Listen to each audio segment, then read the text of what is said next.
Well, good evening, everybody, and welcome to RFL. I'm Richard French, and thank you for spending this Thursday evening with us. As we pass 5 million cases of coronavirus worldwide and more than 325,000 deaths globally, including nearly 95,000 here in the States, the economic devastation is also adding up, even though shutdowns are easing up. So much to talk about regarding COVID, and we want to make you tonight a part of our conversation. Every time I open up the phone lines here, I'm never let down. And really, everybody's opinion on this subject is as good as anyone else's, because what we're talking about is the American experience in unprecedented times. So let me get your reaction tonight to America's reopening. And you see the toll-free number on the screen, 888-766-2428. What I want to know is, how concerned are you about going out, going back to work, sending the kids back to school here, getting back to some form of normalcy? Where are you with that right now? What's going on in your household? How are you handling the new realities, both not just the medical, but also the economics? Now, before we get to your calls, let's catch up on the headlines for today. And for that, let's bring in our senior political correspondent, Andrew Whitman. Andrew. Well, Rich, let's begin with the commander-in-chief. President Trump today visiting a Ford plant in Michigan, praising their work-making ventilators. And the president once again pushed governors to move faster, opening their states. A lot of these states are going to, the ones that are sort of sticking to a certain very rigid pattern, I think they're going to stop. I don't think the people are going to stand for it. This is a country that's meant to be open, not closed. And we did the right thing, John. We saved millions of lives, millions and millions of lives. So we've called it right, and now I want it open. Polling suggests that's not where the public is. More on that later. As President Trump continues to beat the drum about ending the shutdowns, we learned today that delaying them in the first place could have cost thousands of lives. A new model from Columbia University shows that if social distancing and stay-at-home measures had started 1 week earlier than they did in March, 36,000 fewer people would have died.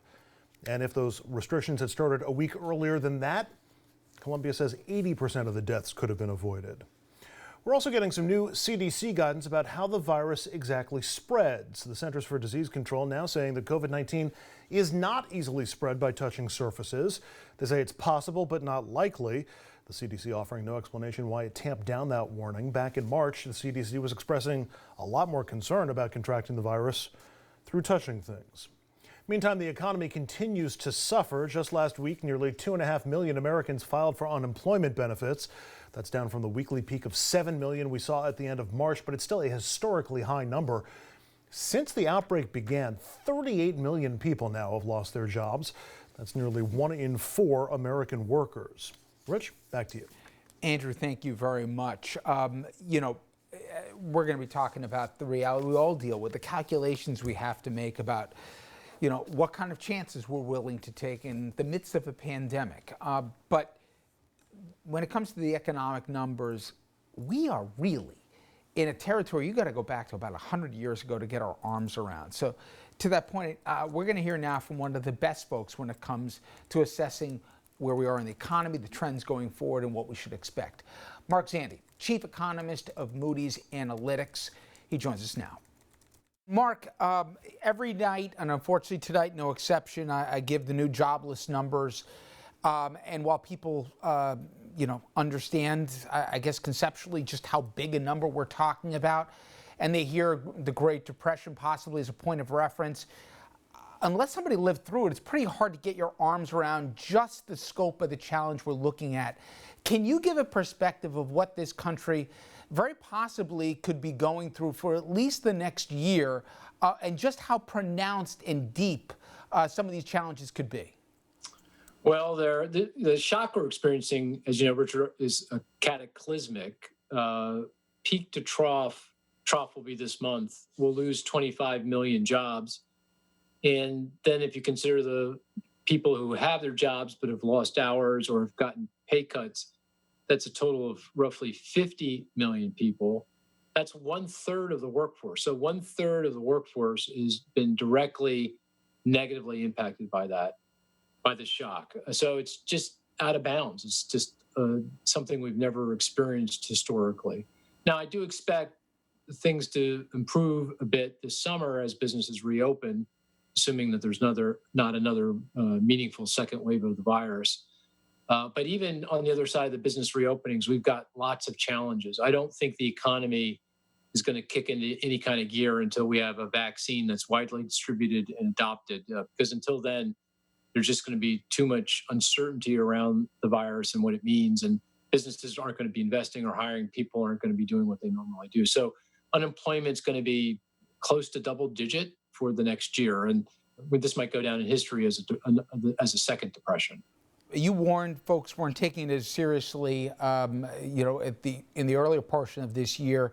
And you also cautioned that while we all want a V-shaped recovery, and it's possible, the chances of a second spike and the impact that would have on not just consumer confidence, but all the uncertainties that are attached to this, it makes it really hard for anybody to reasonably predict what we're going to be dealing with 3 months from now. But Mark, I'm going to be bringing the phones in a little bit, and I found at times it's hard for people to share what they're going through because sometimes they feel they're alone.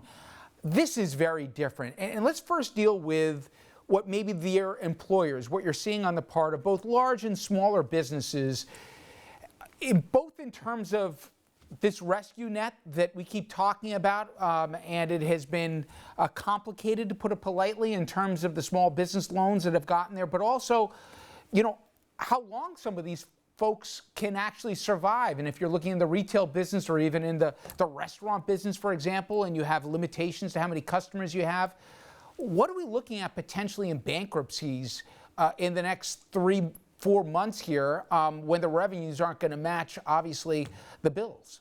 Yeah, that's a good point. That's one of the reasons why on the other side of the reopenings, it's hard to imagine the economy really kicking into full gear because many businesses won't reopen. Many smaller establishments in retailing, restaurants, leisure hospitality, in the performing arts, movie, entertainment industries, they're going to have a very difficult time making their way to the other side. Just to give you a statistic, there are 8 million business establishments in the United States. 6 million of those have fewer than 10 employees. And so those are companies that really came into this with very little in financial resources or cash cushion. And to your point, it's very difficult for those smaller companies to get the access to some of the government support that's been provided. The Paycheck Protection Program is the key program that many small businesses have been using, but you need to be a good-sized business to do that. You need to have a banking relationship that you can call on to help you get through the process and get a loan and then a grant.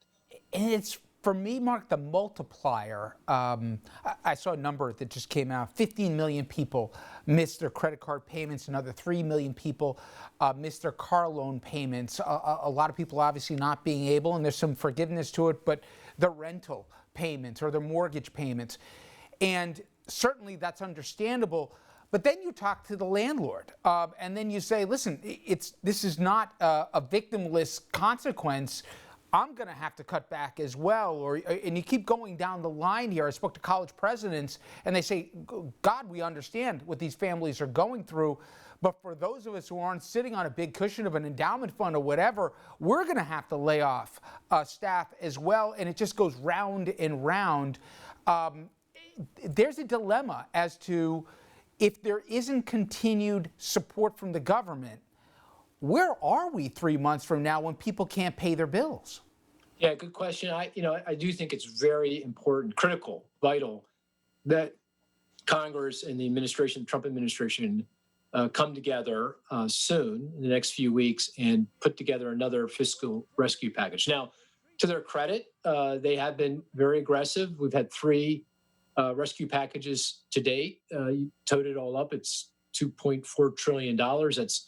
That's almost 20% of GDP. That's very sizable, very significant. It's helped us get through the last 2 months as well as we've gotten through. But on the other side of this business reopenings, if we don't have another fiscal rescue package in place that provides more unemployment insurance, that provides perhaps another round of stimulus checks, that provides some more support for businesses, particularly smaller businesses, the economy is really going to have a great deal of difficulty. Even without a second wave, we could go back into recession. And so it is really important that policymakers get it together. Unfortunately, that hasn't happened so far. The administration is taking the position that, well, maybe this economy is going to be okay and we don't need to provide that support. And, who knows? Maybe they're right. But I think a prudent policymaker would plan on the downside, because if we have the downside and there isn't something there to help these folks out, the economy is going to evaporate and our fiscal problems are going to be measurably worse than they are already. Mark, to that point, word out of Washington is that the president and the GOP right now are resistant to additional jobless benefits. They believe it's creating too much of a cradle here, disincentivizing people to go to work. Where is the sweet spot between acknowledging reality and at the same end not creating a situation where, and I don't think we're there, but apparently some do on the Hill, that it's too good a package that people will prefer to stay home rather than go back to work when work opens? Yeah, I've heard that concern, and I'm sure there are anecdotes of people who their employers called up and said, hey, we're opening up, come back to work. And the employee says, well, I'm going to wait till the end of July because that's when my enhanced unemployment insurance benefits run out. It doesn't make sense. I'm going to give up some money if I come back early. So I'm sure there are cases, but I don't think it rises to the level of a significant issue. It's not something that means something broadly to the economy. Because at the end of the day, I think people recognize, look, we've got double-digit unemployment. It's likely to remain there for a considerable period of time. If I don't take this opportunity to go back to work for a couple months of a few hundred extra bucks, I may not get a job. I'm going to have a hard time getting back to work in August or September. In the next one, again, in the same bucket of rhetoric and reality, this idea of this red state and blue state, that this is a blue state economic problem and the red states are doing fine.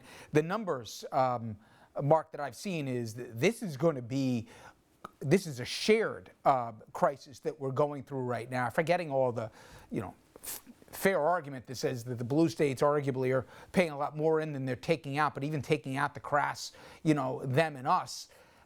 This idea that, the blue states, you're on your own, you made this mess for yourself, it doesn't add up either. No, well, that's just not in the data. I mean, just take a look at the jobs numbers. I mean, we're going to lose 25 million jobs in March, April, and May, and that's across the country. That's across every single industry. That's from Rhode Island to Oregon and everyone in between. So no, it's not red or blue. This is, in fact, it's not even just a U.S. problem, right? I mean, one of the things that makes this such a pernicious concern is every place on the planet is struggling with this. And the final canard is, don't believe the charlatan who says they know when this turns around. And obviously in an election year, you're going to hear a lot of people say that magically things will turn around by X date, or that we'll be in the same situation a year from now. The fact of the matter is, Mark, nobody knows. You're dealing with a pandemic, and by definition, we don't control this thing. So we don't know. You know more than anybody. You don't know when this turns around, what it'll look like, and certainly put any date specificity to this, because I'm hearing all the time people saying, oh, by this date, this will happen. And I just think it gives such a false sense to obviously a nervous audience. Yeah, no, I mean, I don't know. I mean, that's the point. Nobody does. And that's part of the problem, right? Because if you're a business person, I'm a business person. I have 200 economists that work for me around the globe. And if you have such uncertainty with regard to how things are going to unfold, the first thing you do is you freeze. You can't invest, you can't hire, certainly not going to take any risk of any consequence. You're not going to expand. And consumers are going to do the same thing. They're not going to go out and do the things that they normally do because they just don't know. That's the fodder for a very difficult economy. And the other thing I'd say is, in that kind of uncertain environment, this is when it's very important for policymakers, Congress, the administration, the Federal Reserve to act very aggressively to support the economy, and to prepare for every possibility, and not plan just for the scenario where things end up being good, better than expected. And that would be great. But I would plan for, the prudent planner and policymaker would plan for those darker scenarios, because that's when we're going to need the government the most. And to be transparent, because you only have one chance for the public to believe you and to trust you when you ask them what sacrifices nationally we need to make or whatever the next steps we should expect to be. Mark, I always appreciate our conversation. Thank you for the time. Appreciate it. Thank you. Okay, I know not exactly bright skies there when it came to some of the projections we're looking at, but I believe in laying it out. And I trust that guy as much as anybody in terms of some of the economic realities ahead. Okay, with that as a backdrop, we're going to take our first break. As soon as we come back from the break, Andrew and I, we hear from you. We're going right to the phone lines.